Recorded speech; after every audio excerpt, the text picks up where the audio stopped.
রায়পুর পূর্বপাড়া প্রবাসী WhatsApp group কর্তৃক তাফসিরুল কোরআন মাহফিল ও ইমাম সংবর্ধনা। গাজী মামুনের তথ্যচিত্র দেখুন বিস্তারিত। কুমিল্লা লালমাইয়ে রায়পুর পূর্বপাড়া প্রবাসী হোয়াটসঅ্যাপ গ্রুপের উদ্যোগে তাফসিরুল কোরআন মাহফিল ও মসজিদের ইমামকে বিদায় সংবর্ধনা প্রদান করা হয়েছে। সোমবার 10 ফেব্রুয়ারি দিনব্যাপী উপজেলার বাগমারা উত্তর ইউনিয়নের রায়পুর পূর্বপাড়ায় এ মাহফিল ও সংবর্ধনা অনুষ্ঠিত হয়।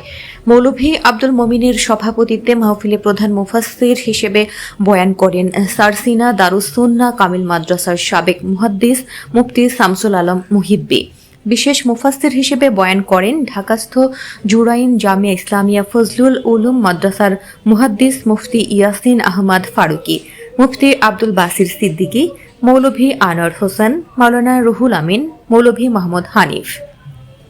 এ সময় রায়পুর পূর্বপাড়া আল নূর জামে মসজিদ ও মক্তবে টানা ৩৫ বছর আরবি শিক্ষায় পাঠদানের স্বীকৃতি স্বরূপ রায়পুর পূর্বপাড়া প্রবাসী হোয়াটসঅ্যাপ গ্রুপের পক্ষ থেকে মৌলভী আব্দুল মোমিনকে বিদায় সংবর্ধনা, পাগড়ি ও নগদ অর্থ উপহার দেওয়া হয়েছে।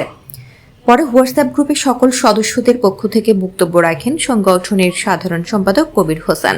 মাহফিলে ইসলামী সঙ্গীত পরিবেশন করেন ময়নামতি শিল্পী গোষ্ঠীর শিল্পীরা।